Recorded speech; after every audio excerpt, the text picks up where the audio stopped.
بسم الله الرحمن الرحيم. اهلا وسهلا مستمعي اون سبورت اف ام في كل مكان. رمضان كريم عليكم وعلينا، كل سنه وانتم طيبين. دايما في رمضان بنحاول نعمل حاجه جديده شويه، هنسيب الحريفه شويه كده في رمضان ونعمل حاجه اسمها تيكي تاكا. النهارده انا بعمل حلقه او كام حلقه كده تيكي تاكا طبعا. فايه يعني ربنا الهمني كده يكون معايا واحد من الناس الايكونز بجد، يعني ايكونز كان بقى على مستوى الشغل الفني، كلاعب كوره، كقائد، ككاريزما، كنادي كبير بيلعب فيه، واحد من اساطير النادي الاهلي طبعا. فما لقيتش احسن ولا ألذ ولا اجدع من كابتننا الكبير كابيتان وكابتن حسام غالي. صباح الفل. سلام على التقديمه الجميله دي يا زوما. اما تيجي من تعالى والملاعب وكابتن كبير زي حازم امام والكلام الحلو ده. كل سنه طيب. كل سنه طيب وجميع المستمعين طيبين ورمضان كريم عليكم. مختفي انت، ما بتظهرش خالص يا حسام. والله انا بتقال يظهر بظهر. انا موجود، بس الناس كتير بيقول لك ما بتظهرش كتير. يعني انا من زمان كتير. ما بحبش اتكلم كتير وما بحبش اظهر في الميديا. اللي بيتكلم كتير بيغلط كتير ممكن، صح؟ يعني. طيب احنا النهارده هنتكلم في حاجات كده لذيذه، يعني ما فيهاش مشاكل ولا حاجه، مش حدش هيزعل مننا ولا حاجه، والكلام كله عننا انا وانت. انا هسالك 10 اسئله وانت تسالني 10 اسئله. حلو، صح كده؟ حلو. طيب خلينا نبتدي. يلا بينا. عندك انت حاجات كتيره برضه نتكلم فيها. على حسب الاسئله. طيب دلوقتي لو تليفونك رن اول يوم رمضان كده ولقيت رئيس نادي توتنهام اسمه ايه؟ ليفي؟ دانيال ليفي. هو لسه رئيس النادي دلوقتي؟ لا مش. مين دلوقتي رئيس النادي؟ دلوقتي مش عارف. كان صعب على فكره، ميدو كان بيقول لي عليه صعب الراجل ده جدا. يعني صعب طبعا. صعب، وبيزنس مان كان المفروض شاطر يعني. طب بيقول لك لو كلمك رئيس النادي الحالي توتنهام، طبعا توتنهام مش في احسن حالاتها السنه دي يعني. مظبوط. رشح لنا لاعب مصري يجي يلعب عندنا بس لما يتعصب ما يبقاش زيك. حاجه زي كده اللي هو ماسك نفسه. شايف لعب في توتنهام صعب قوي اللعب في بريمير ليج، ولا لازم ياخد خطوات زي كده، رحت فاينورد وبعدين رحت على لندن على انجلترا بعد كده، ولا ممكن حد زي بص هي اعلى حاجه في الكوره. انا بشوف يا زوما ان اعلى حاجه في الكوره او في مسابقات الكوره في العالم هي البريمير ليج طبعا. فلازم تحضر نفسك كويس قوي وانت رايح عشان تعرف من هنا لهناك مره واحده. عشان تبقى واخد على الريتم واخد على الريتم هناك سريع. عالي جدا وسريع جدا. فلو انت مش محضر نفسك انك تطلع من هنا على بريمير ليج بقى عندك ريتم وفيزيكلي قوي ومحضر نفسك تكتيكلي برضو انت تمام، فالموضوع يبقى صعب. ما ينفعش واحد هناك يبقى حريف كده مثلا زينا كده بس فتنس ضعيف شويه بيعوض. هتبقى صعب جدا جدا. يعني احكي لك موقف بمناسبه ان احنا في رمضان. انا كنت متعود وانا بره بلعب ماتشات وانا صايم. اوكي. ماتش فاينورد في روتردام تمام بلعب، واخر ماتش ده في هولندا. وده احتراف يعني ده مسابقه اوروبيه ودي مسابقه اوروبيه. فالماتش بالنسبه لي عادي جدا، ممكن العب ماتش واخلص والعب ماتش تاني. انا في هولندا كنت بصوم برضه. تمام جدا. رحت انجلترا لعبت ماتش. انا كانوا بيكلموني اخر الماتش يا زوما، انا كنت بشاور لهم، مش شايف بعمل لهم كده او كده، لكن اتكلم مش قادر. فده فرق الريتم بين الدوريين يعني. لا قويه، مسابقه قويه. ممكن ترشح مين يروح من مصر هنا؟ صعب دلوقتي مفيش حد. والله هو صعب جدا برضو عشان لعيب يلعب في انجلترا في الوقت ده وما يتعصب. ممكن يعني هيبقى امام هو احسن واحد دلوقتي، هو الوحيد اللي مختلف عنده حتى لو حاجه. هو عنده ديسبلين والحاجات دي فيها مشاكل، ولا بتكلم على كوره ككوره؟ لا انا بتكلم على كوره لكن هو عنده مشكله في ديسبلين وتمارين والتزام وكده. لا مشكله طبعا، لكن هو فنيا الوحيد اللي شايفه ممكن ده الوحيد اللي ممكن يقدر يشتغل هناك. بدني قوي واللعيب هو بصراحه لعيب، هو احسن لعيب مختلف على اللي موجود في مصر. فلو ارشح حد هو ده برضو. امام بيتعصب ما بيبقاش زي يعني. بس انا مش شاكش عصب يا اخي يعني سبحان الله. بس انا ردود افعالي بس ممكن هي مش متوقعه. يعني انت بره الكوره لذيذ جدا مفيش حاجه خالص. وجوه الكوره والله وجوه الكوره لما لعبت مع بعض كنت لذيذ جدا برضه. انا بحب العب معاك يعني. عمري ما بتعصب الا بقى في حاجات بقى حصلت، تبعيات حصلت. ما بطلعش من 1 ل 0 كده، من 0 ل 10. قعدت تزعق فيه جامد في ماتش، مش عارف ماتش ايه هنا، كنت مع الاهلي يعني. قعدت تديله جامد بس مش مع الاهلي. بتبقى موضوع برضه اهلي وزمالك ولا كان ماتش اهلي بس؟ اهلي وزمالك ولا ايه؟ بس فاكر كنت في لقطه كده قعدت تزعق له جامد بفكره انك برضه كابتن النادي الاهلي دي بتحط ضغط عليك اكتر، انك لازم انت اللي تتكلم وكده مع الحكام والكلام ده. هي فكره انك تبقى متحمل مسؤوليه عامه، تبقى ضغط كبير جدا، متحمل مسؤوليه فريق كبير كمان زي الاهلي، وانت مطالب كل ماتش بتكسب وكل بطوله عايز تاخدها، ووراك جماهير بالملايين برضو عايزه تفرح. فمسؤوليه كبيره بغض النظر انك كابتن او مش كابتن، فدي كانت بتحط طبعا مسؤوليه عليك. بس في لعيبه جنبنا بيبقى ممكن ما عندوش تحمل مسؤوليه خالص، حتى لو بيلعب في نادي كبير وكل حاجه في، بس انت بقى خلاص انت اتولدت وعندك الدي ان ايه بتاع النادي الاهلي، وعندك المسؤوليه دي، وخلاص كمان كابتن فمتحمل مسؤوليه الفرقه واللعيبه. وبعدين انا كشخصيه بجلد ذاتي زياده عن اللزوم بعد الماتش، يعني لو انا مش مسؤول عن اي حاجه انا بحمل نفسي المسؤوليه. والله فده عيب فيا يعني، مش حاجه كويسه، بس عيب فيا اللي انا بشوف دايما الغلط. لو خسرانين او اي حاجه بحمل نفسي المسؤوليه طول الماتش. ده دوري. ده دوري في الاسئله. سؤال حلو ده، بس عمره ما كان هيحصل يعني. تخيل لو كنت اقنعتك انك تيجي الاهلي وان اسمك مش حازم حماده امام، اي اسم تاني، وكان عادي تروح الاهلي، اكتر حاجه غامضه كان هيبقى نفسك تعرفها عننا في اوضه اللبس او في النادي كانت ايه؟ اكتر حاجه كان ممكن تبقى بالنسبه لك؟ كنت عارف بقى نفسي اكون ايه؟ كنت نفسي اقعد مع كابتن صالح سليم اكتر من كده. يعني انا شفت الكابتن صالح بس يعني از ان انا ابن حماده امام وكده شفته، ولما لعبت كوره برضه كان هو عايش الله يرحمه يعني. بس كان نفسي اشوف تعامله مع اللعيبه بتاعته في اوضه اللبس. كنت بسمع عليه انه شخصيه جميله جدا وشخصيه قويه، وانا بحب اتعامل مع الناس دي يعني. فكنت دايما وانا صغير يقولوا كابتن صالح قاعد مع الفرقه مش عارف قعد ايه وعمل ايه واتكلم في ايه واتكلم معاه. انا مره اتكلمت معاه كده عادي، كنت طارق طبعا، كنت برضه الله يرحمه كان صاحب والدي كمان اكتر شويه، فقعدت كذا مره اتكلمت معاه. بس يمكن كابتن صالح من الناس الجمله الوحيده اللي تحب تعرفها في اوضه اللبس. ما فيش حاجه ثانيه. انا اقول ايه؟ عندكم ايه تاني؟ طب انت لو مش حازم محمد يحيى الحريه امام ممكن تلعب في الاهلي؟ لو كنت لعيب عادي يعني مش انا حازم خالص. اكيد اي حد يحب يلعب في الاهلي، او يعني اكيد طبعا دي حاجه طبيعيه يعني، تلعب في اكبر انديه في مصر. كنت تنور والله يا زين. وانت كنت جدا الزمالك كنت نورتين مش نور حبيبي. طب خد السؤال ده برضو يا جماعه، مش انا اللي حاطط اسئله والله، عشان انا ما بحبش اتكلم عن نفسي.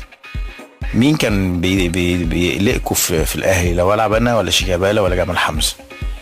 ولا اي حد فيكم. حلوه.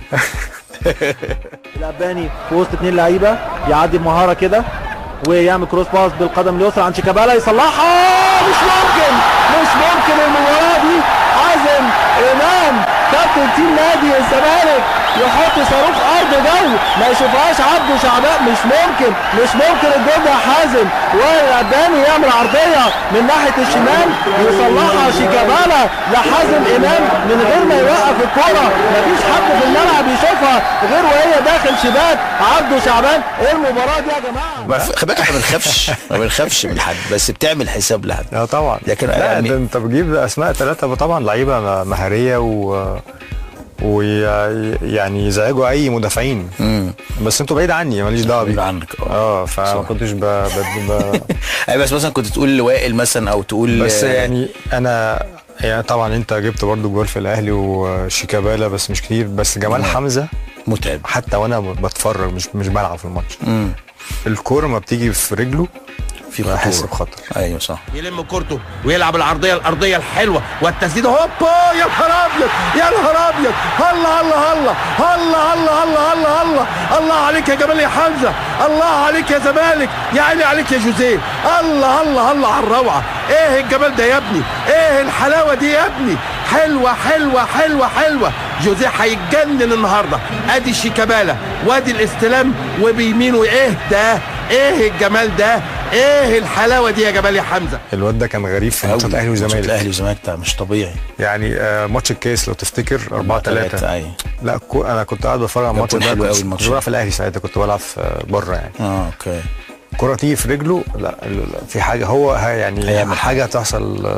بس هو حتى الماتشات العاديه طبعا ماتشات الاهلي كان ماشي، بس هو جمال حتى في الكوره لمسته لا لعيب انا بحبه لك من اللعيبه اللي بحبها جدا جدا جدا يعني.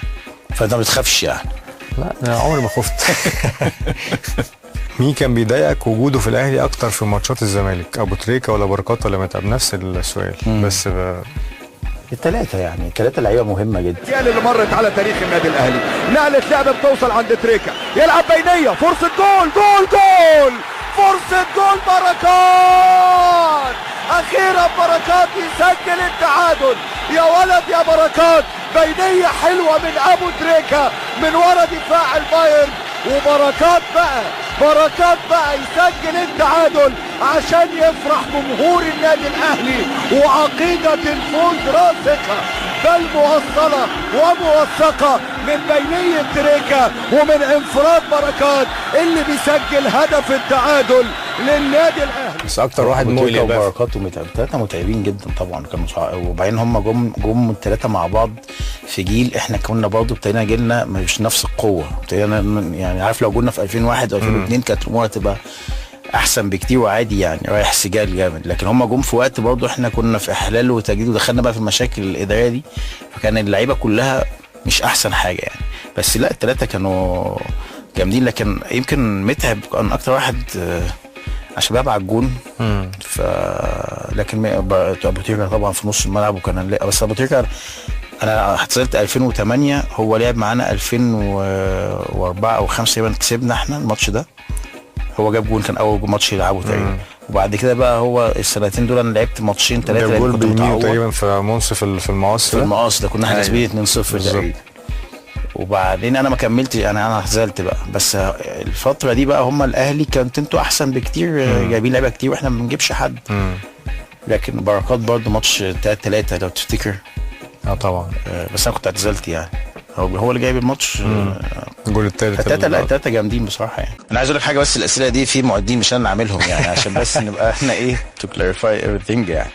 في الاعلان اللي عملته مع نجوم الدوري الايطالي، مين اللاعب اللي كنت بتبصوه بانبهار كمعجب قبل ما تبقوا انتوا الاثنين في نفس الدوري؟ يعني مالديني. انا بحب مالديني جدا وانا جدا قوي، من اللعيبه الكبيره واللعيبه اللي تحسها كده عندها مسؤوليه، واللعيب يعني عارف دايما العين بتاخد دايما اللي بيهاجموا او اللي بيلعبوا كوره كويس، قليل قوي لما العين تاخد لمدافع، لازم يكون مدافع قوي قوي. فانك تظهر في وسط بقى جيل عظيم يعني او لعيبه كانت جامده ساعتها وتظهر بالشكل ده يعني. كان الفتره دي كان في بقى فان باستن وكان في وبعدين بعد كده خوليت وريكارد وبعدين جه بعد كده رونالدو وانزاجي والناس دي، وهو دايما على طول نمبر 1 ولعب باك ليفت وبعدين دخل سيرد باك ولعب كارير كله في ميلان ومع المنتخب. بس عايز اقول لك حاجه، تخيل كل ده وما خدش كاس عالم، حظه ما كانش موجود في كاس العالم يعني. تلاقي اللعيبه مثلا اقل منه في الكوره كتير واخدوا كاس عالم وعندهم في السي في بتاعهم كاس عالم 2006. فهي فكره برضه ساعات الكوره بتبقى ظالمه لبعض الناس، ودايما فكره انت هو اللعيب ده حقق ايه دي انا بشوفها ظالمه جدا لبعض اللعيبه يعني. لما يجي مثلا يقول لك انت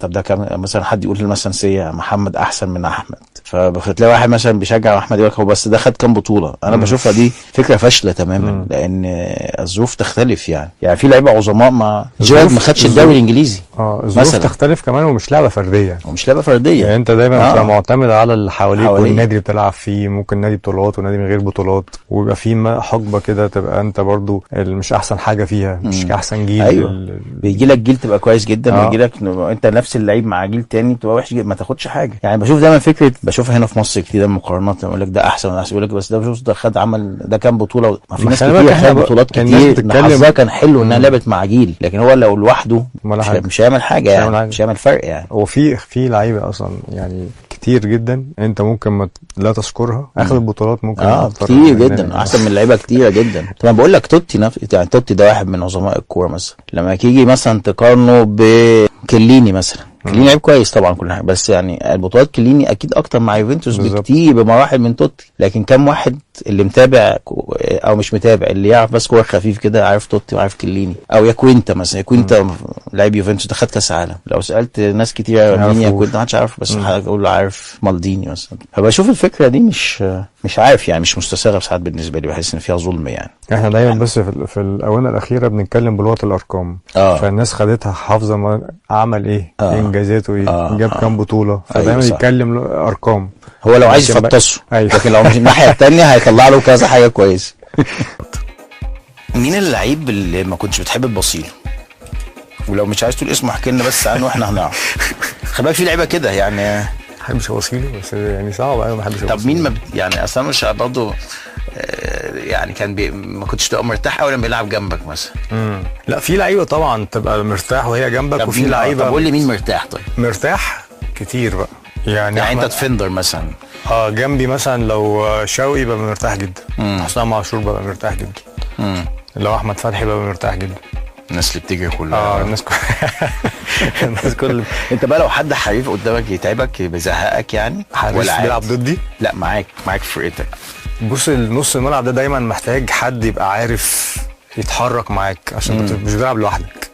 لو هو بيتحرك معاك مظبوط انت تعرف مجهودك مش هيروح. بس انت مثلا لو حد قدامك مثلا هو لعيب كوره بس بتقطع منه كل شويه الكوره طبعا ده هيطلع يعني انت تقعد تجري تتجري مقطوعه. يعني انا ساعات كنت بحس باللقطه دي لما تبقاش ماشيه معايا كان بيصعب عليا جدا الناس مثلا بتلعب ورايا ان يديني الكوره راحت مقطوعه مثلا مرتين ثلاثه بتكسف من نفسي، لان هم فعلا بيقعدوا يتعبوا عشان يجيب لك كوره يعني فبتبقى متعبه جدا. لا بس يعني ما كانش حد قدامي كتير قوي كده. لو حد كده بقى فبيبقى فيه بيبقى فيه رد فعل بقى وبتاع مش الفاظ بس بيبقى فيه رد فعل عنيف. بس في ناس. طب مين ما كنتش يعني مش لاقي نفسك معاه قوي في خط نص؟ مش هقول ما بتحبش، لكن ما كنتش بتحس لما بتلعب ان انت واخد راحتك او بتبقى كويس؟ لا مش ما فيش حد يعني بعينه، بس بقول لك اللعيب نص الملعب ده لو انت مش متفاهمين او بيتحرك معاك مظبوط مع اتجاه الكوره وبيغطي عليك وما بتضغط بيبقى بيغطيك وبتاع، فانت بتبان وحش جدا. فمحتاج حد يبقى واقف مظبوط، برضه ما يغلوش عليك. اروح انا اتحرك في حته معينه عشان استلم الكوره عليه جنبي مثلا وسايب الناحيه الثانيه تتقطع، يبقى في فراغ كبير واحنا نبدا نبذل مجهود زياده عشان نرجع الكوره. طب كنت تحب تلعب اللي جنبك لعيب كوره ولا جراي؟ اللي جنبي عامه حواليا في نص الملعب لا مش جراي، بس برضه بيحب يلعب كوره، بيعرف يلعب كوره يعني. كل اصلا مش لعيب مش فردي يعني مش هعرف اخد الكوره، مش حازم امام يعني مش هاخد الكوره هقعد اعمل كده كده كده. انت عايز واحد انت لما تتحرك يبقى عينيه لقطاك انه يلعب لك الباص على طول، ما يقعدش يلف مثلا، ما يقعدش يتصرف طبعا يضيع وقت فانا بقول لك انا مش لعيب فردي، مش هاخد الكوره وانا اروح لوحدي، لازم حد هيساندني، هلعب له واخدها، هلعب له واخدها. كنت تعمل دي كتير بس مش كتير، بس ما اخدش بقى 1 في 2 في 3. لسه شايف لك كوره كانوا جايبينها لك وانت في توتنهام اللي في ماتش ايه اللي قعدت تدي كوبري في كوبري كده وتعدي. كان ماتش كوبري في كوبري ده كان فاينورد اياكس بالعرض كده. ايوه كان حدا بالترابلسي واحد منهم. لا يا اخي انه ماتش فاينورد اياكس في امستردام ارينا. عملتوا ايه الماتش ده؟ كسبنا 2-1. لا والله. انت يوميا خدت الدوري معاهم ولا؟ لا عمري ما خدت الدوري، بس كنا الموسم ده في نصه ورحت توتنهام كنا ماشيين كويس قوي، كنا ماشيين اول. انت كام سنه في فاينل؟ 2.5 سنين. ما خدتوش كاس ولا لا بعد ما مشيت. ده مين بقى الجيل ده؟ كان في حد لعب منتخب فتره ايه؟ منتخب يعني حد كان معروف ديريك كاوت معروف طبعا. في ليفربول بعد كده. كالو لعب في تشيلسي. كان معاك نفس الجيل ده. فان بيرسي كان معانا بس راح ارسنال وراح بدري. كان معاكوا يعني؟ معانا طبعا. لا والله. مفيش حد مشهور قوي تاني غير ممكن فان بيرسي سينجي اونو، بس ده ياباني. سينجي اونو كان احسن لعيب في اسيا. ايوه صح، كان لعيب في نص الملعب برضه حريف جدا. طب مين اللعيب اللي انت عارف جواك لو عملت له اسيست هيضيعها ومش هتقول الاسم خالص؟ مفيش حد بيضيع كتير يعني، مفيش حد هتديله كوره عارف انه هتضيع، بس في يعني هقول لك حاجه مثلا عبد الحليم علي. عبد الحليم علي هداف تاريخي نادي الزمالك. عبد الحليم علي كان ممكن يبقى الهداف التاريخي لمصر كلها يعني. عبد الحليم عملت له شويه اجوان، ضيع شويه طبعا جاب كتير. بس كان هو مجتهد جدا عبد الحليم بصراحه. وعبد الحليم عنده مشكله او ان هو بيلعب كان مضغوط على طول. يعني كان في حسام حسن وكان في جمال حمزه وكان في وليد صلاح عبد اللطيف وكان في قبلها عبد الحليم بسيوني وكان في الدوماني، كان في ناس كتير جدا في المكان ده. كنت على طول يعني انا كنت بشوفه يعني هو مضغوط، حتى لما اشوف الاجوان اللي بيجيبها واحنا بنلعب هو تحسه عايز يقول له يعني كل ما يجي جون يقلع الفانيلا وهو زعلان مش فرحان والله بجد. لان كان على طول عيني تحت ضغط ان هو ما بيلعبش كتير، ورغم كده جاب اجوان كتير قوي. فهو انا متهيألي بسبب الضغط اللي كان عليه ده كان ممكن ساعات يضيع، بس في سنين بعد كده هو شال الزمالك بصراحه يعني. طب قول لي في الزمالك مين بقى كنت بتحب تلعب جنبه؟ جمال حمزه. اكيد معاك ما اجيلك برضه. طب انا مسميه باجيو. عالمي. عالمي، بحب جدا جمال. لعيب من اول ما طلع معانا وانا لاقط فيه ان هو عنده السنس عالي جدا. ان فكره الكوره مش بس ان الكوره في رجلك وانت معاك الكوره، هو بيتحرك ازاي، بيفهمك ازاي، وهو معاه الكوره يشوفني ازاي. انا بحب اللعيب اللي عارف انت اول ما تحرك تحرك معين في الملعب هو يبقى شايفك ازاي ويعملها لك، فتبقى تعرف على طول من اول تمرين ان ده موهوب. فاهمك. في مثلا ديفندرات مثلا كانت او لعيبه هتيجي تبقى جنبك في وشها تقعد تلف 3 لفات عقبال ما تديك كوره، انت عارف مين بقى. طب انت شايف ان جمال حمزه كان ممكن يروح في حته ابعد من كده؟ جدا، بس هو كمان برضه مشكلته ما بيحبش التمرين خالص، انت عارفه اكيد يعني. فهي دي اللي قللت منه شويه، لكن هو كلاعب كوره من اللعيبه القليله قوي في مصر اللي عنده المهاره وعنده الموهبه وعنده جوان، يعني من اكتر لعيبه في الزمالك جاب جوان في الاهلي يعني مش ايوه. لا يا جيمي كان لعيب كبير يعني، بس للاسف برضه ما خدش حظه بعد كده يعني اعلاميا وكده. جمال قيمته الفنيه كبيره جدا بصراحه يعني. طب في المنتخب ماله مين احسن حد كان او حد كان بيريح؟ كنت بحب العب معاه قوي. عبد الستار من اكتر اللعيبه، يعني الواد ستار برضه نفس الدماغ فاهم، فبيبقى فاهم بتلعب ازاي وتعمل ايه. كنا ساعات مثلا احنا ايامينا احنا كان برضه ما كانش فيه مهاجمين كتير في كابتن حسام حسن، فكنا بنعتمد كتير على نفسنا انا وهو ان احنا نبقى في الحته الهجوميه. كمان احمد حسن بيزيد بس مين اللي هو ديفندر يعني، كان دايما اللعب علينا وعبد الستار ان احنا ننقل الهجمه كتير يعني، فكنا على طول قريبين من بعض بنحاول نظهر لبعض. الفتره دي اشتغلنا يمكن مثلث يعني، حسام وانا وعبد الستار دي كنا على الرغم ان احنا كنا فرديا 3 بس كنا هجوميا بنعمل حاجه كويسه يعني. طب انا عايز اعرف احسن فتره ليك مع المنتخب مصر كانت 96. انهي فتره؟ بطوله 96 دي احلى بطوله عملتها في حياتي.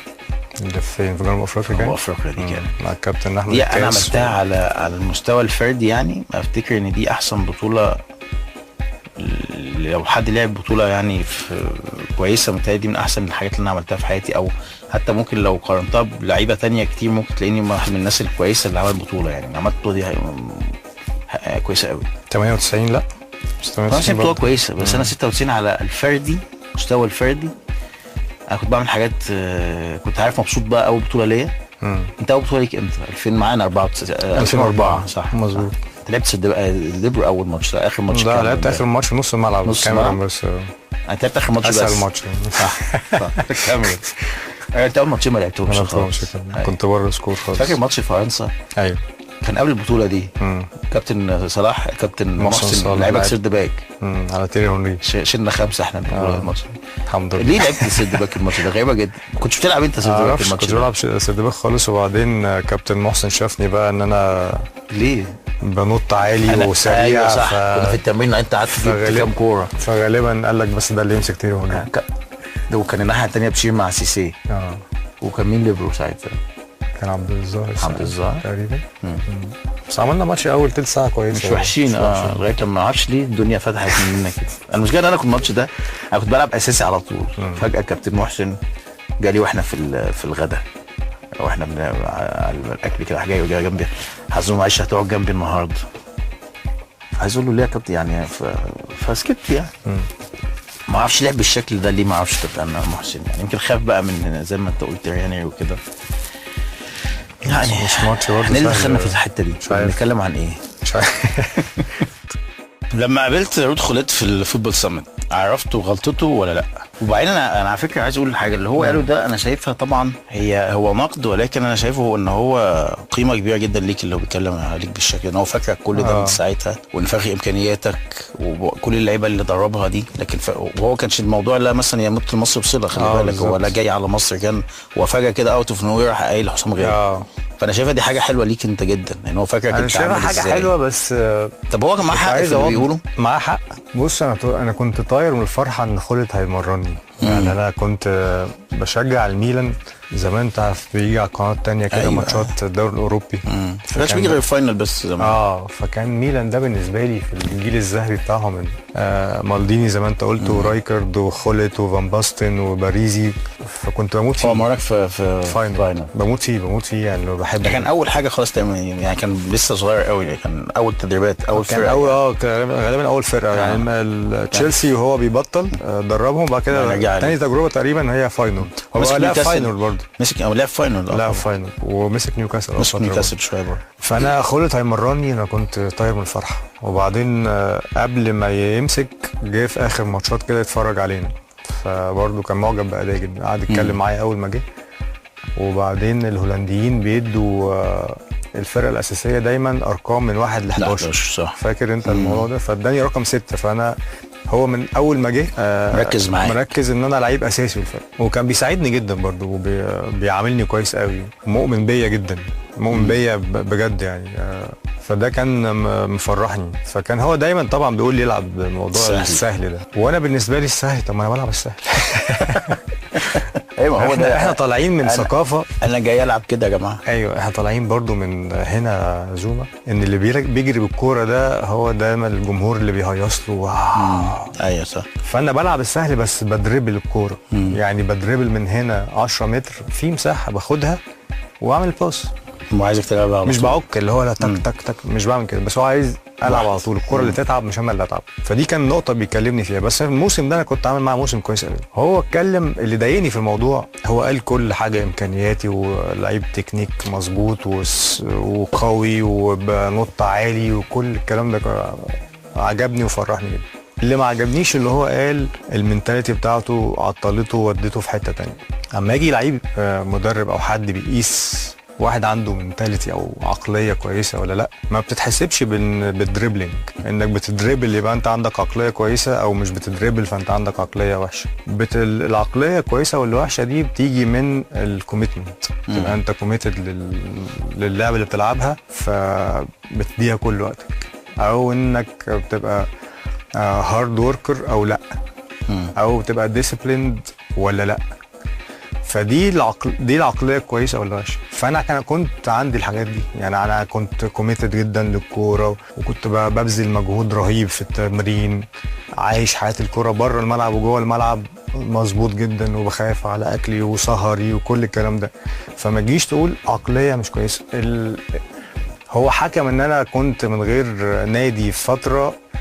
اولا انا عمري في كريم كنت من غير نادي، يعني ما كانش عقدي اتفسخ وانا في الشارع، في البيت. كان عقدي في مشاكل، بس كنت بلعب في توتنهام، يعني بروح التمارين في توتنهام وبعمل كل حاجه، بس في مشاكل ما بلعبش. ده بعد الحركه اللي عملتها بعد الغلطه دي بتاعت التيشيرت اللي رميتها، فكان في مشاكل بس عمري ما فهو قال ان انا كنت من غير نادي، فهو حكم عليا ان انا لو كان عقليتي كويسه كنت رحت حته بعيده. فانا بقيس يعني كنت شايف ان هو يعني ما وصفش يعني صح. يعني وصفها غلط، ان انا كان ممكن اروح حته بعيده، بس اللي حصل جوه توتنهام هو ما يعرفوش. ايه يعني بقى اللي حصل جوه توتنهام؟ يعني اللي خلاني اعمل الرياكشن اكيد في حاجات جوه طبعا. طبعا زي ما قلت لك من اول في بدايه اللقاء، انا بحب اللي بيوعدني بحاجه يوفي. انا رحت توتنهام قالوا لي انت كنت رايح باصابه، فعقدي كان يعني ماديا كان ممكن ياخد احسن، بس هو انت لسه مصاب ولسه ما عرفناكش هتتاقلم في الدوري الانجليزي ولا لا، هتدي لعب ماتشات اساسيه ولا لا، الاصابه دي حجمها قد ايه، فده كويس، وبعدين تثبت نفسك هنقعد تاني ونتكلم. فماشي، انا كان نفسي العب، فتنازلت على الحاجات دي كلها وخلاص، وهلعب واثبت نفسي وبعد كده نشوف. فعملت كده، يعني لعبت وثبت نفسي وبدات الموسم ولعبت، كنت بلعب ماتشات كويسه وخلاص. المفروض نيجي نقعد بقى، لا انت لسه عندك كتير لينا وفي. انت مضيت كام سنه بقى؟ 4 سنين وحاجه ولا 4 سنين ونص حاجه. 4 سنين فلك كمل ال4 سنين كمل كده بنفس العقل. الحين اللي هو كان حد بيبقى تاني راح لعب كاس عالم ومستواه كويس، اثبت نفسه مثلا، راح مزودينه العقد بتاعه. بس انت وعدتني انت ازمين بقى اللي هو النادي ولا مثلا الوكيل بتاعك قالوا لي كذا؟ لا الاداره اللي هو سبورتس دايركتور. ده كان مين بقى ساعتها؟ كان اسمه داميان كامولي، كان فرنساوي. ده ايطالي ولا ايه؟ لا فرنساوي؟ فرنساوي، وكان كان شغال برضو في السكاوتنج تيم في ارسنال، وكان سبورتس دايركتور في الوقت ده، كان في توتنهام يعني. فانت ما شفتش اللي حصل لي في او الموقف اللي حصل في توتنهام عشان تقول ده عقليته وحشه او حلوه. انا لعبت في 2.5 في فاينورد، وخدت خطوه اكبر من فاينورد، فمش هاخد الخطوه الاكبر من فاينورد الا اذا ان انا راجل عندي منتاليتي وعندي طموح يعني. بالظبط، وعايز اثبت نفسي، ورحت خطوه في الدوري الانجليزي. وما رحت الدوري الانجليزي قعدت 6 شهور ما العبش، ما سبتش نفسي بقى وابعد وفورمتي تبعد، لا ثبتت نفسي وبدات الموسم ولعبت ماتشات جامده جدا والناس كانت مقتنعه. هو ده معناه ان اللقطه بتاع التيشيرت دي يا حسام كان مخزن جوه الموضوع ده، كان طبعا طبعا واضح يعني كانوا بيزهقوك يعني ولا كانوا بيعملوا حصل كذا موقف طبعا.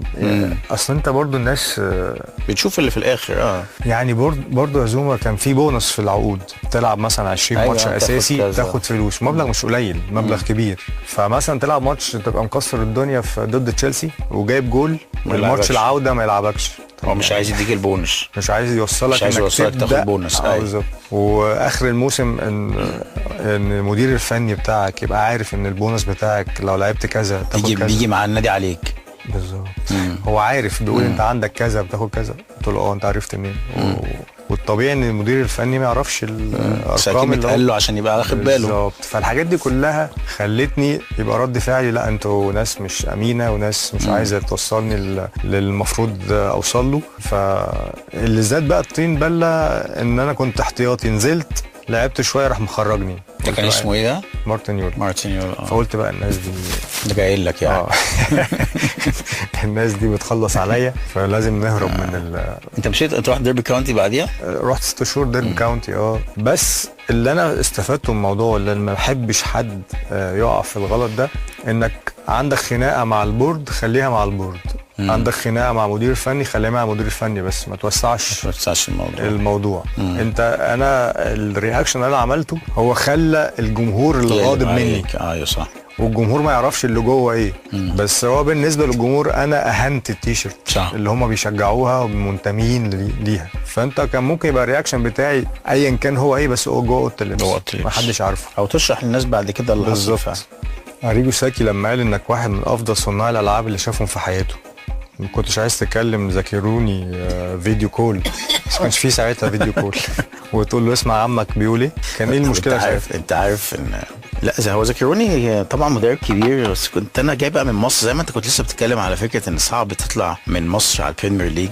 لما انا رحت ايطاليا دي كان البريمير ليج دلوقتي يعني طبعا كان بالنسبه لي خطوه صعبه جدا، او يعني نقله، فكانت عايزه وقت شويه. انا برضو منتاليتي فعلا الواحد برضو زمان ما كانش زي يعني مش فاهم زي دلوقتي، وانت صغير وما كانش معانا حد يفهمنا برضو ولا حاجه، فبرضو الواحد كان مستعجل وكل شويه عايز العب، وكنت بلعب مثلا ربع ساعه تلت ساعه، انا شايف ده كويس بالنسبه لي جاي من مصر يعني.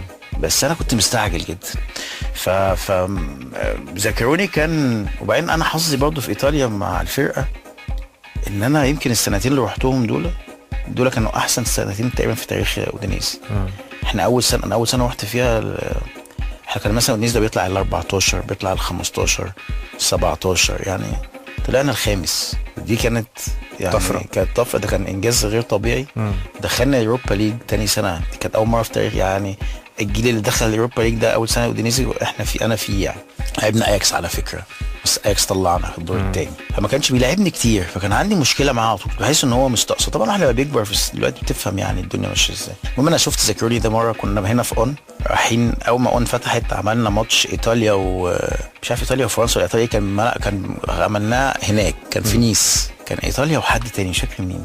ده عملت انا وكابتن ايمن يونس وكابتن مجدي عبد الغني الماتش ده، مش ولا انا كنت بقدم الاستوديو. فاحنا في الاوتيل في نيس لقيت ذاكروني هناك، كان رايح يحل الماتش برضه، فبيقدمني لاصحابه، فبيقول لهم ده حازم ده احرف واحد شفته في حياتي. قلت له طب انت فين الكلام ده يا معلم؟ طيب ادينا كنت شوط ولا ادينا 90 دقيقه بس. هو كان عارف، كان دايما يقول لي انت لعيب، بس انت لازم العب في سيستم. انا برضه كنت لسه جاي، عارف انت كنا مثلا نعمل التكتيك، المفروض مثلا السيد باك بيديني الكوره برجعها له تاني وحاططها للباك ليفت يكون مكمل الناحيه الثانيه. فانا بقى ايه، اجيب الكوره انا عامل كده واروح اعملها له واحده فيقول لي يا حبيبي روح موقف اللعب، لا العب له الباك. فانا باك ايه اللي هلعبها له فاهم؟ فكانت بتخلت مني كتير. فهو معاه حق في حاجات وانا كان معايا حق في حاجات، وانا برضو حظي وحش اتصبت وبتاع، لكن يعني هو راجل ابن حلال يعني. افتكر ان في جول انت عملته. ايوه رقصت واحد رئيسه كان في ريجينا عملتها قليله الادب ده وعملتها. كان ماتش قبليها بقى كان نزلني وطلعني زيك كده. بس انا تنزلني وطلعني رحت قلعت تحط على وشك. فاكرها دي صح؟ انا قعدت 5 دقايق في الملعب ما لحقتش. انا نزلت من هنا حد اتطرد من عندنا، مش عارف كنا بنلعب بيروجي ولا بنلعب ايه مش فاكر. فانا لسه نازل بقى وعندي حماس بقى نازل يعني، فحد اتطرد راح مطلع يعني انا ما لمسش كوره يعني 5 دقايق فاهم. فده اللي تعبني يعني قوي وضايقت قوي. حتى كلمت ساعتها الايجنت بتاعي قلت له انا عايز امشي، انا مش هقعد في النادي ده. فتاني ماتش بقى على طول كان في ملعبنا كان الماتش ده، فكنت قاعد احتياطي. اللي عجبني بقى ان انا لسه كنت رايح بقى لي 4-5 ده كان 5-6 ماتش في الدوري. لقيت الجمهور بتاع الاودينيزي عاملين لي يافطه كبيره جدا ودموعك اغلى من 100 هدف، وانا عم لسه جاي يعني كان مثلا كان ابن النادي لسه جاي ما بقاليش شهرين يعني. فالماتش ده سبحان الله ربنا نزلت كنا خسرانين 1-0، نزلت جبنا جون وعملت جون المكسب 2-1 والدنيا اتقلبت بعد الماتش بقى. الايجيبسيان زوما فولبا. طب بقول لك حازم في الوقت ده الميديا كانت بتحط ضغط عليك ان هو انت عايز كمان من كتر ما هنا في مصر انك تبقى لازم تبقى اساسي. انا عايز العب. ايوه هنا في مصر كانوا بقى بيقول لك حازم علي احتياطي ما بيلعبش كتير يعني كان الاول طبعا فرحان جدا ان انا رايح ايطاليا، بس لما الدوري اشتغل وكده كنت بقعد احتياطي، بس كنت بنزل على فكره مش اللي هو مثلا بقعد بال7 ماتشات يعني ماتشين انزل كل ماتشين ماتش كده يعني بلعب يعني. ماتشات الكاس كنت بلعبها كلها اساسي. انت عارف الكاس بيلعب اللي ما بيلعبوش كتير يعني. وجبت في سامدوريا ماتش تقريبا كان كاس برضه بالهيد جون كده في جنوا. فهي الدنيا كانت ماشيه بالنسبه لي، انا شايفها طبيعي بالنسبه للعيب كوره. بس انت هنا في مصر طبعا ما حدش فاهم قوي مستعجل بالنسبه لهم وانا مستعجل، فكانوا بيضغطوا على الواحد. تيجي بقى مصر مع المنتخب يقعدوا يقول لك ده ما بيلعبش. يقول لك مثلا اودينيزي من غير حازم امام يفوز عارف الحاجات دي. ولا ويقول لك كابتن جوهر هو واخده ليه ما هو بيلعبش وبتاع. مين اجمد في الاعلانات انا ولا انت؟ طبعا السؤال ده غريب جدا بس انا يعني اكيد انت اكيد زوما. لا يعني الاعلانات دايما ايامينا زمان كان في اعلانات برضو لعيبه كوره كتير وبتاع. ايامينا كانت يعني انا فاكر اول اعلان كان زمان لعيبه الكوره كان كابتن حسن شحاته والخطيب اللي هو لما كان الحلقه بتاع الحلاقه ده كان بالنسبه لي. ما نقول اسماء مش عارف. ده كان بالنسبه لي نفسي اعمل البتاع ده انت عارف كده. يعني كان ده كان وانا صغير كنت بشوفه الوحيد الاعلان لعيب كوره يعني. انت عملت اعلانات حلوه. انت عملت اعلانات كتير برضه. الحمد لله يعني عملنا زي ما انت قلت ايامنا كان في اعلانات كتير ولعيبه الكوره بتشارك. قبل 2006 كمان عملنا مع بعض حاجه كبيره كده. ايوه بالظبط. ايوه بالظبط. كانت شويه حاجات حلوه بس مش هينفع نقول اسماء. نقول اسم بس عشان يعني السؤال ده طبعا اكيد زوما احسن في الاعلانات. وبعدين نشوف يعني لسه امير القلوب لسه اللي جاي انا وانت. في الاعلان اللي عملته مع نجوم الدوري الايطالي مين اللاعب اللي كنت بتبصوا بانبهار كمعجب قبل ما تبقوا انتوا الاثنين في نفس الدوري؟ يعني مالديني. انا بحب مالديني جدا وانا جدا قوي.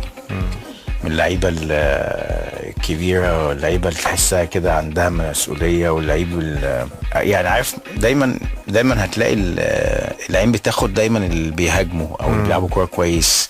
قليل قوي لما تلاقي العين تاخد لمدافع. لازم يكون مدافع قوي قوي. فانك تظهر في وسط بقى جيل عظيم يعني او لعيبه كانت جامده ساعتها وتظهر بالشكل ده يعني. كان الفتره دي كان في بقى فان باستن وكان في وبعدين بعد كده خولت ريكارد وبعدين جه بعد كده رونالدو وانزاجي والناس دي. وهو دايما على طول نمبر 1 ولعب باك ليفت وبعدين دخل سيرد باك ولعب كارير كله في ميلان وفي مع المنتخب. بس عايز اقول حاجه تخيل كل ده وما خدش كاس عالم. حظه ما كانش موجود في كاس العالم. يعني تلاقي اللعيبه مثلا اقل منه في الكوره كتير واخدوا كاس عالم وعندهم في السي في بتاعهم كاس عالم 2006. فهي فكره برضه ساعات الكوره بتبقى ظالمه لبعض الناس. ودايما فكره انت هو اللعيب ده حقق ايه دي انا بشوفها ظالمه جدا لبعض اللعيبه يعني. يعني لما يجي مثلا يقول لك انت طب ده مثلا حد يقول مثلا محمد احسن من احمد فتلاقي واحد مثلا بيشجع احمد يقول لك هو بس ده خد كام بطوله. انا بشوفها دي فكره فاشله تماما، لان الظروف تختلف يعني في لعيبه عظماء ما جيرارد ما خدش الدوري الانجليزي. الظروف تختلف كمان، ومش لعبه فرديه. يعني انت دايما بتبقى معتمد على اللي حواليك والنادي اللي بتلعب فيه. ممكن نادي بطولات ونادي من غير بطولات، ويبقى في حقبه كده تبقى انت برضو مش احسن حاجه فيها، مش احسن جيل. ايوه بيجي لك جيل تبقى كويس جدا، ويجي لك انت نفس اللعيب مع جيل تاني تبقى وحش ما تاخدش حاجه. يعني بشوف دايما فكره بشوفها هنا في مصر كتير دايما مقارنات، يقول لك ده احسن ولا احسن، يقول لك بس ده خد عمل ده كام بطوله ما في ناس كتير خد بطولات كتير، حظها كان حلو انها لعبت مع جيل. لكن هو لو لوحده مش هيعمل حاجه يعني، مش هيعمل فرق يعني. هو في لعيبه اصلا يعني كتير جدا انت ممكن لا تذكرها، اخذ البطولات ممكن كتير جدا احسن من لعيبه كتيره جدا. طبعا بقول لك توتي يعني توتي ده واحد من عظماء الكوره مثلا. لما تيجي مثلا تقارنه ب كليني مثلا، كليني لعيب كويس طبعا كل حاجه، بس يعني البطولات كليني اكيد اكتر مع يوفنتوس بكتير بمراحل من توتي. لكن كم واحد اللي متابع او مش متابع اللي يعرف بس كوره خفيف كده عارف توتي وعارف كليني؟ او يا كوينتا مثلا، كوينتا لعيب يوفنتوس خد كاس عالم. لو سالت ناس كتير مين يا كوينتا محدش عارف، بس هقول له عارف مالديني مثلا. فبشوف الفكره دي مش عارف يعني، مش مستساغه ساعات بالنسبه لي، بحس ان فيها ظلم يعني. احنا دايما بس في الاونه الاخيره بنتكلم بلغه الارقام. فالناس خدتها حافظه ما عمل ايه، انجازاته ايه، جاب كام بطوله، فدايما يتكلم ارقام. هو لو عايز يفطسه، لكن لو مش الناحيه الثانيه هيطلع له كذا حاجه كويسه. لو كنا بنلعب ماتش اهلي وزمالك وانا وانت بنلعب في الملعب، وانا وقفت على الكوره وانت عارف ان عارف اقف على الكوره، يعني كنت هتيجي تتخانق ولا كنت هتعمل ايه؟ انت انا واقف على الكوره. ايوه انت وقفت على الكوره. بس انت بتلعب في الزمالك. ايوه بجيب على الزمالك.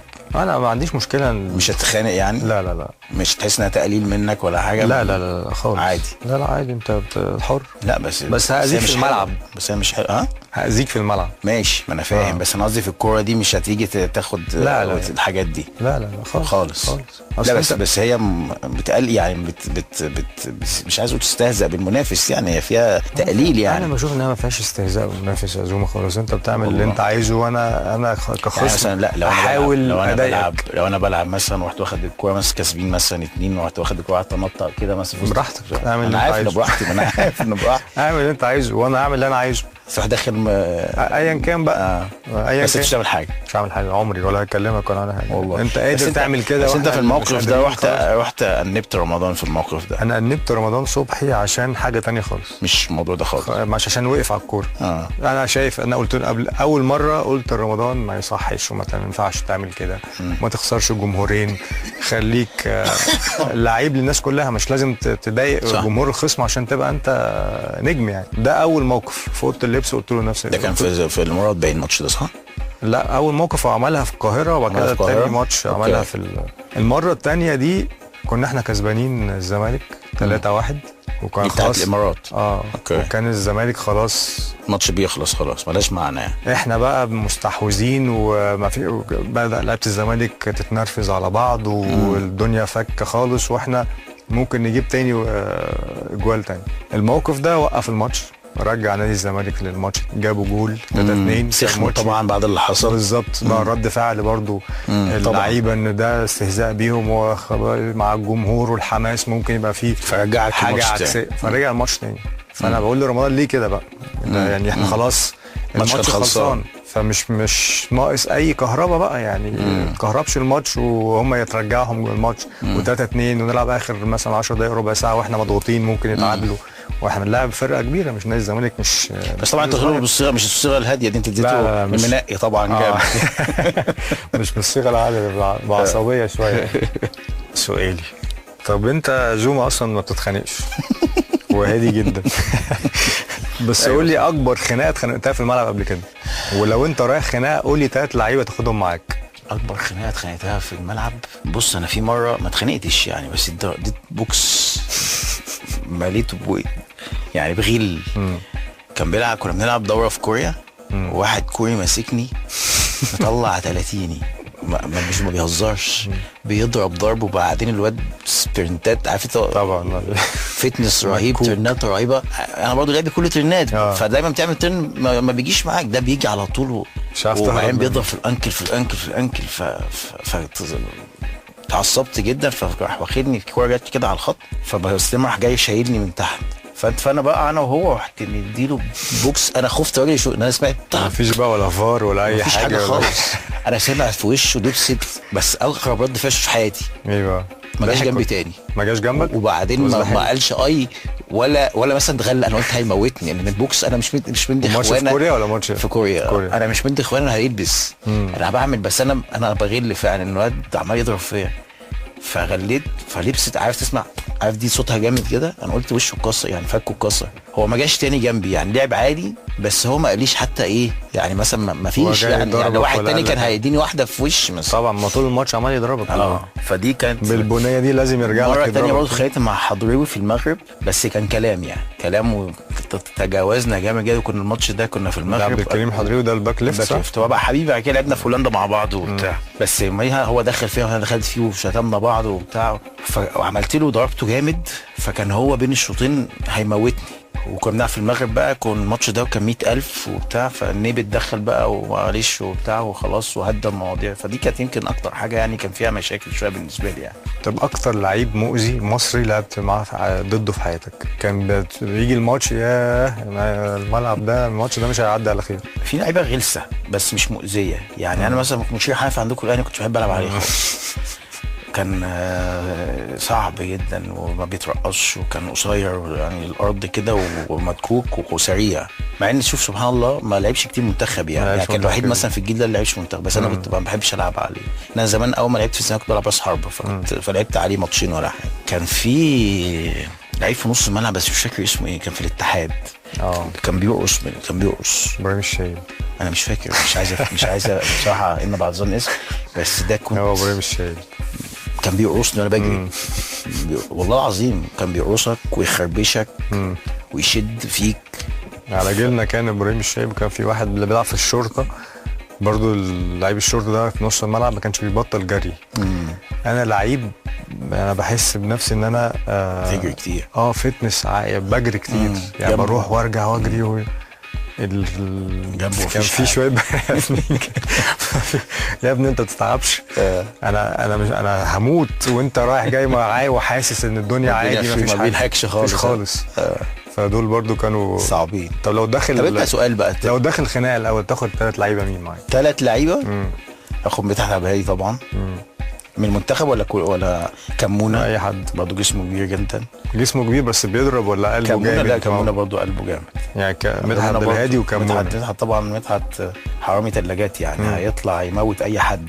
انا كنت بحب الواد مدحت بصراحه قوي يعني. وكمونه واحد تالت معانا قوي. ابراهيم حسن. ابراهيم حسن. كابتن ابراهيم برضه. انا بحس ان اول 2 التوأم ممكن تاخدهم. طبعا حسام برضه. حسام يعني عشان انا برضه راس حربه اخليه قدام يعني. كابتن ابراهيم برضه باور.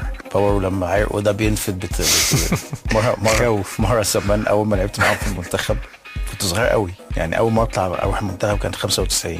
فطلع في الاسانسير انا وكابتن ابراهيم وكابتن حسام ومجدي طلبه. كابتن مجدي وكابتن مجدي شد في الكلام مع كابتن ابراهيم وانا في الاسانسير في وسطهم، والاثنين عصوا جامد جدا وابتدوا يشدوا في بعض ويعملوا في بعض. انا مش عارف يهزروا ولا بيتكلموا بجد. فانا كنت نازل رايح مثلا طالع التاسع، الثالث راح داخل الثالث، السلام عليكم انتوا بقى مع نفسكم. والله العظيم لقيتهم يا جماعه انا لسه جاي، ولقيت الاسانسير وكابتن ابراهيم ابتدى تنفد منه وبتاع. عارف انت الهزار بيبتدي في الاول هزار بس انت حاسس ان هو بيقلب بس. طيب هل عندك الجراءه انك تقول لك احرف من احمد حسن في نص الملعب؟ طبعا.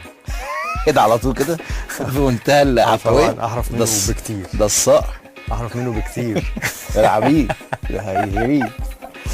ومين لعيب ارتكاز تشوفه انه احرف منك؟ لعيب ارتكاز احرف مني يعني بكل تواضع. مين تفكرني مين لعيبه الارتكاز في نص الملعب عندنا في مصر؟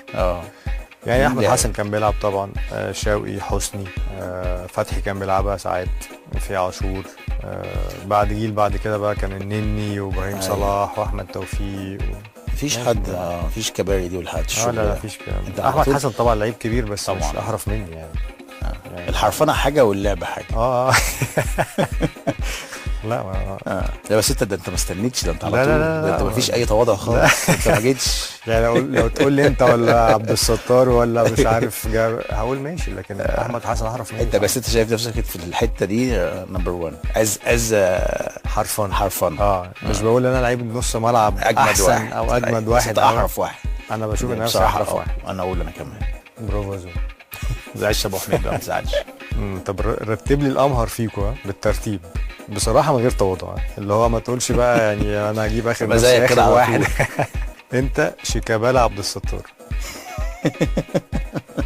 عبد الستار بصراحه جامد جدا.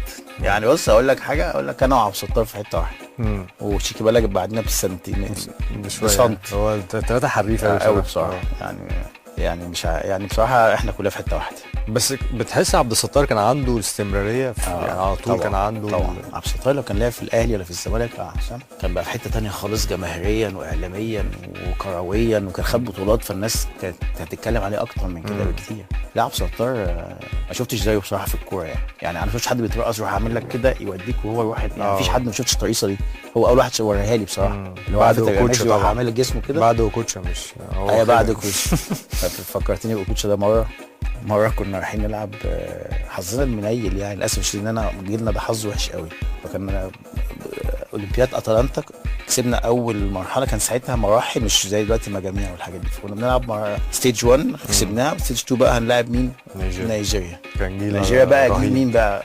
كانوا وكوشا وساندي كان بيلعب في يوفنتوس، واجبيبا كان بيلعب في موناك. كان فيها كلهم بيلعبوا يعني كلهم بيلعبوا منتخب قوي. قاعدين هناك في ليجوس في الاستاد، طبعا احنا خايفين جدا. احنا كلنا اقوى واحد فينا هشام حنفي لعب بلديه المحله وجاب جول في هو ده اللي يلعب يعني في المنتخب، بيلعب في الفريق الاول يعني. كان هو ابتدى يلعب وبتاع، واحنا كلنا بنلعب على خفيف يعني. حتى علي ماهر ما كانش معانا، كان مصاب. كان علي ماهر برضه لعب قبلنا يعني. معناش حد خالص. زي بقول لك هشام هو الوحيد اللي ابتدى يعني يلمس شويه. فاحنا قاعدين في الاوضه، فدخل علينا، كان ساعتها بيخش كابتن الفرقه يقعد يشوف زمان كان ما اعرفش دلوقتي موجوده ولا لا، يشوف السكور شيت ويشوف الباسبورات. فمين داخل علينا؟ كان واخد لسه تشامبيونز ليج مع اياكس، وكرول كان ماسكنا، كان كل اياكس يعني. فطبعا فسلم عليه وبتاع، فحد يعني من زمايلنا ما شاء الله قال لك يا معايا ده اوكوشا جامد قوي. فكرول سيبك من كده ولا كده، انت هتلعب ماتش مش عارف مين اللي بيلعب. فكرول بص له عايز يقول له يا ابني يعني احنا بنلعب الماتش وانت المفروض ده انت هتلعب عليه، مش عارف ده مين اوكوشا ولا كانو. قال له حبيبي كانو اكس شامبيونز ليج يو بلاي اجينست ناو. ركز بقى يا حبيبي.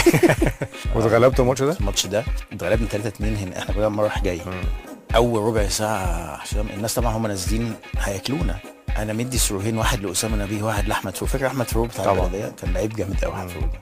ضيعهم انفرادين في اول 5 انفرادين. انا ما بهزرش. احنا الشوط الاول ده اول ربع ساعه ممكن نكسب 3، احنا مش مصدقين.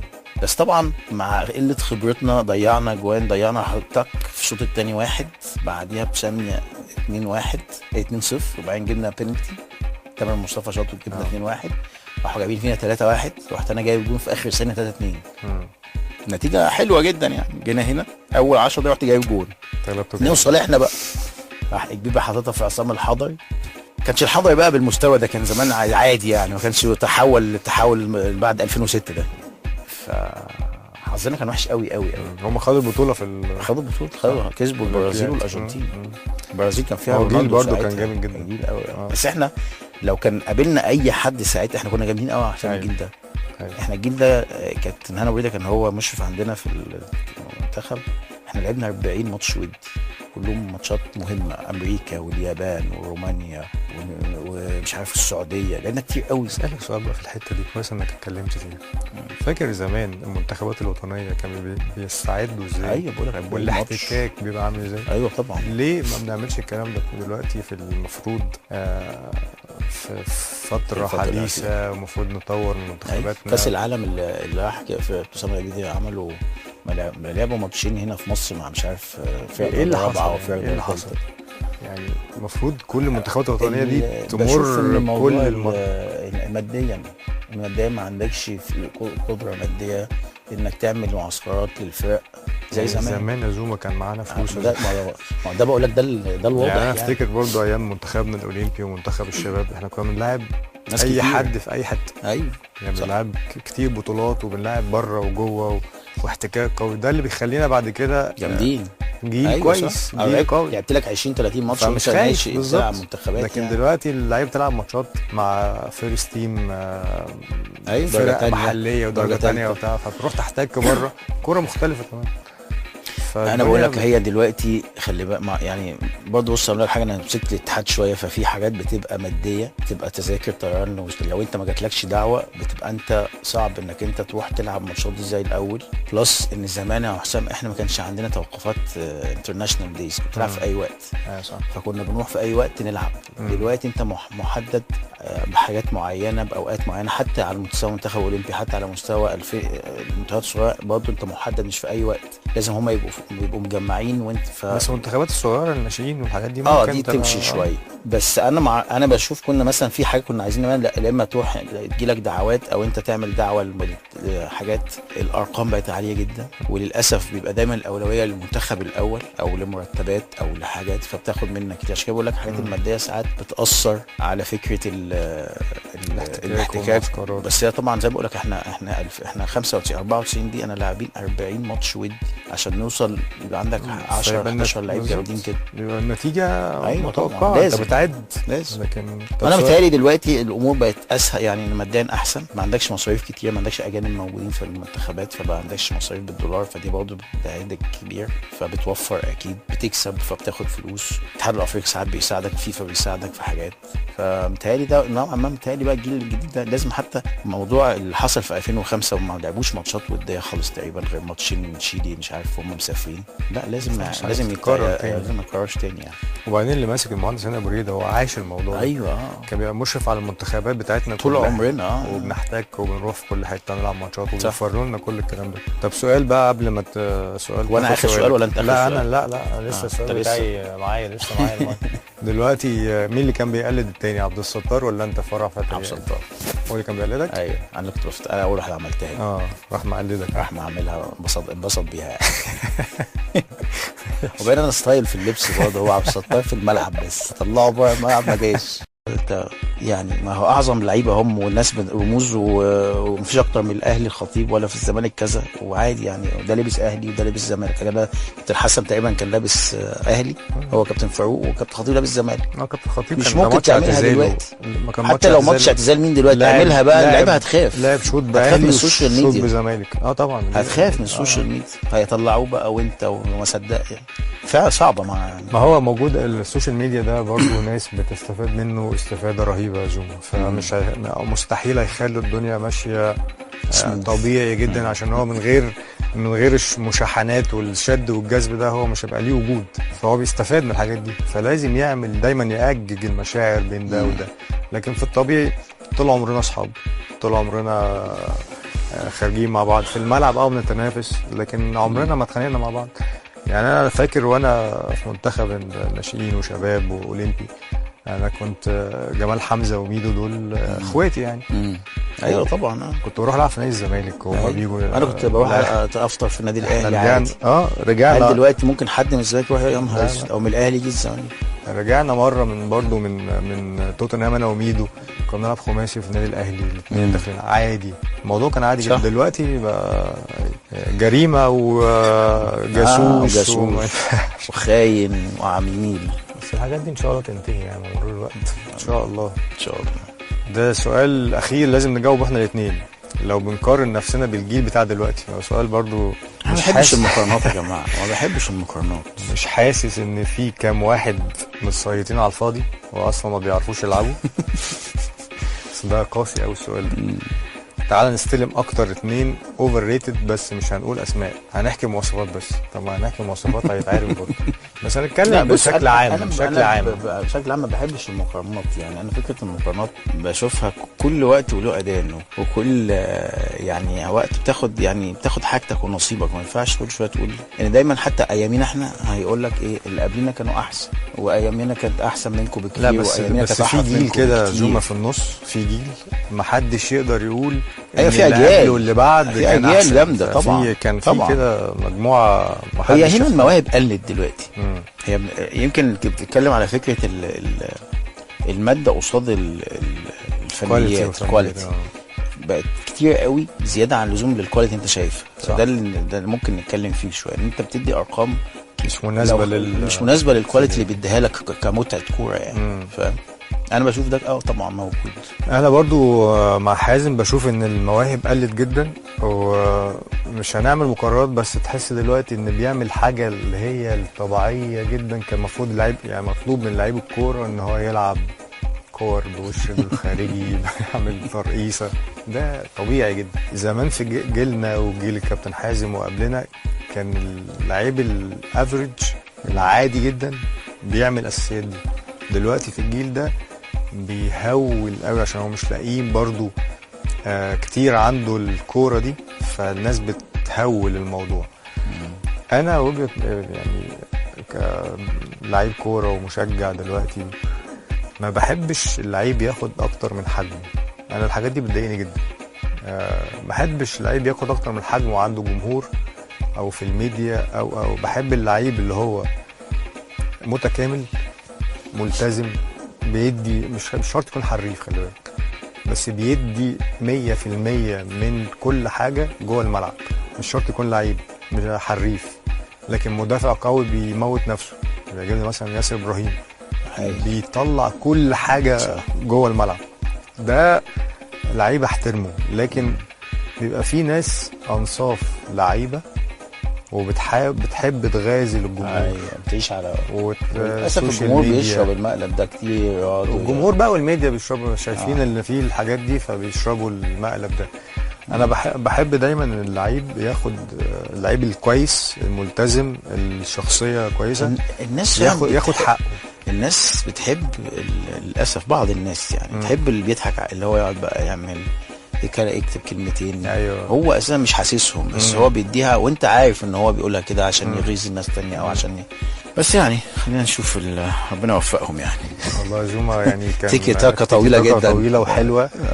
وان شاء الله تنورتنا احس والله حبيبي. احنا قعدنا كتير بس عشان الناس انت وحش الناس. لا انبسطت جدا معاك، اول مره تقريبا اول مره مع بعض معاك، بس مش اخر مره بقى ان شاء الله. مش اخر مره كل شهر ان شاء الله. اتمنى بس الناس تتبسط في الصيام كده بقى، احنا نصلي صيامهم وتبقى نعمل 30 حلقه مش 10 حلقات بس. قعدنا كتير قوي.